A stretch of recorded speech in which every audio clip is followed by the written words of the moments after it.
Jika kamu nggak tahu, maka kamu nggak mampu. Selesai. Tapi kan saya bisa belajar sambil bekerja.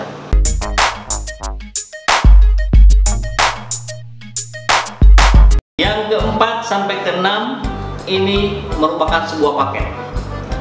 KSA, Knowledge, Skill, Attitude. Apapun makanannya, minumnya teh botol. Nah, kurang lebih seperti itulah. Apapun jabatannya, siapapun kandidatnya, fresh graduate atau experience, kemudian apapun pertanyaannya, itu semua interviewer akan menggunakan pendekatan KSA tadi.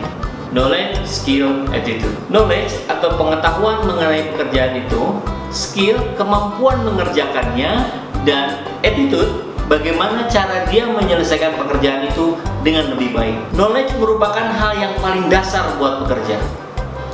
Jika kamu nggak tahu, maka kamu nggak mampu. Selesai.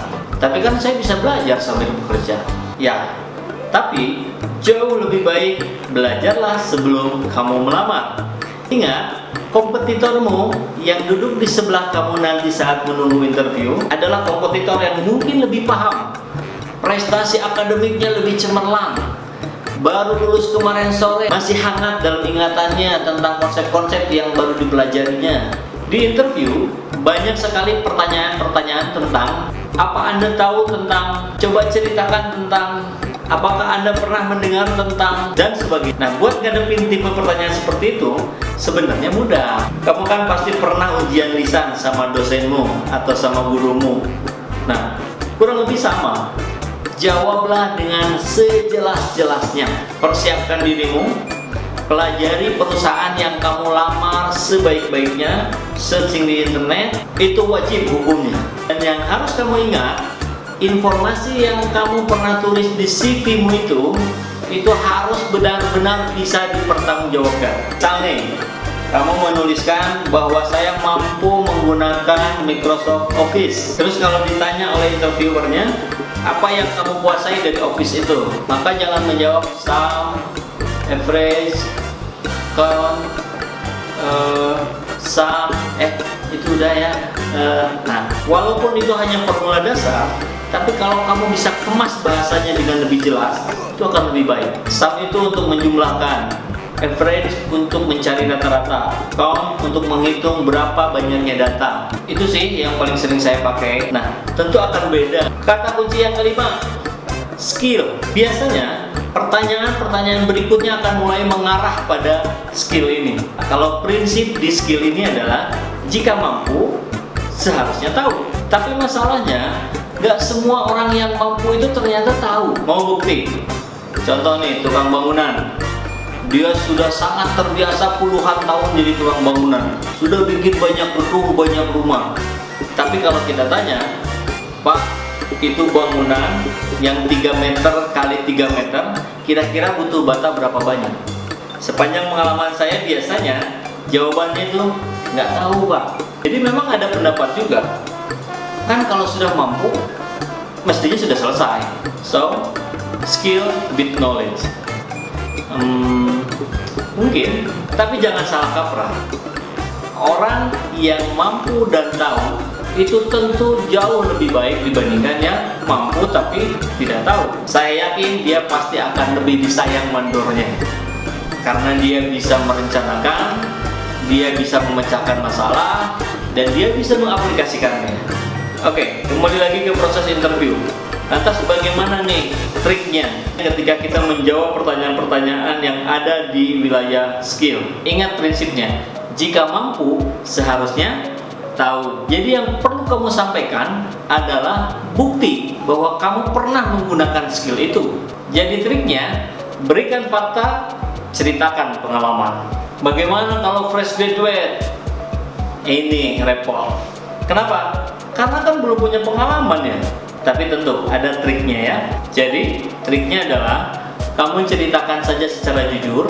Kalau ada pertanyaan dari interviewer tentang kemampuan yang memang belum pernah kamu miliki, jawab saja bahwa saya belum pernah memiliki kemampuan itu, tapi ceritakan analogi yang mirip atau bisa didekatkan dengan kemampuan itu. Contoh, kalau interviewernya bertanya, Pernah pengalaman jual mobil? Yang belum punya pengalaman tentu jawabnya belum. Belum Pak, saya belum pernah punya pengalaman menjual mobil. Tapi saya pernah memiliki pengalaman sebagai penghimpun dana di kegiatan-kegiatan kampus. Dan itu berhasil saya lakukan dengan bla bla bla bla dan seterusnya. Nah, jawaban-jawaban yang seperti itu mungkin saja tidak memuaskan interviewer. Tapi minimal interviewer jadi tahu bahwa saya punya kemampuan, punya pemahaman tentang hal itu.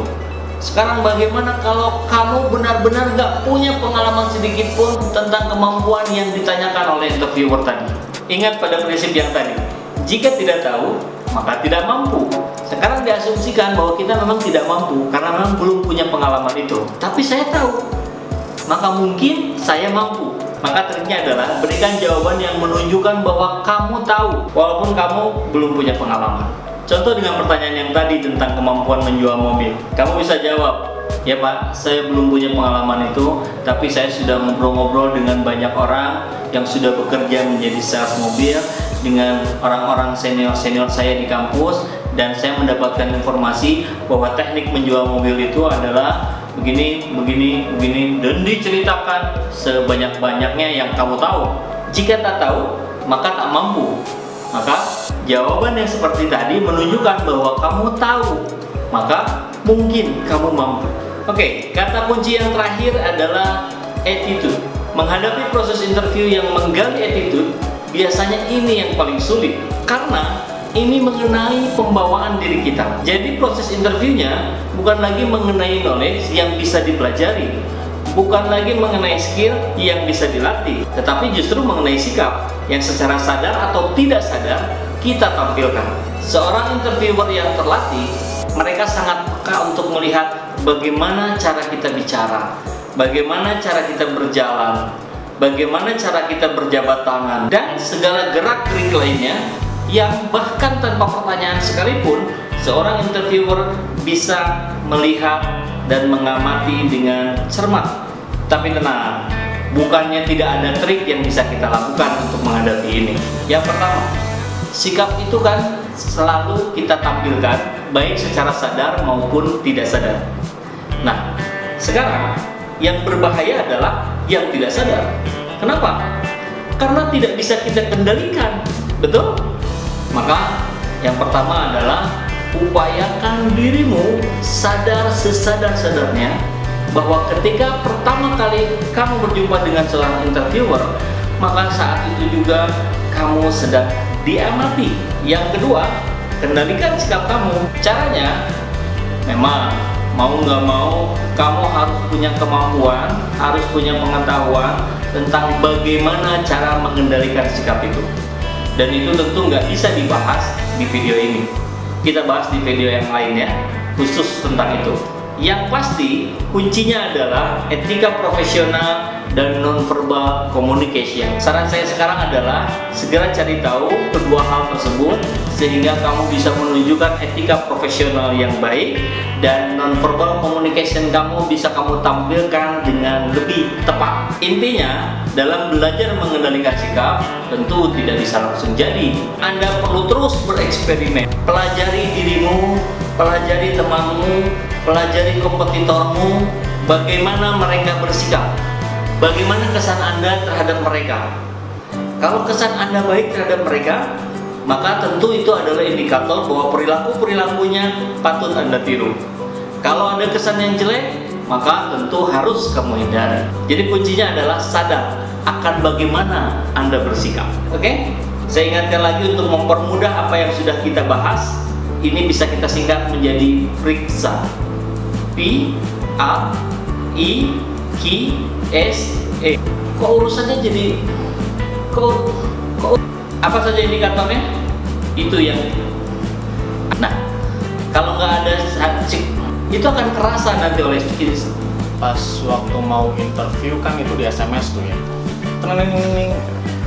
Kepada peserta ini diharapkan wawancara pada tahun ya. Oke guys, jangan lupa like dan subscribe, share ke semua sosial media kamu. Udah.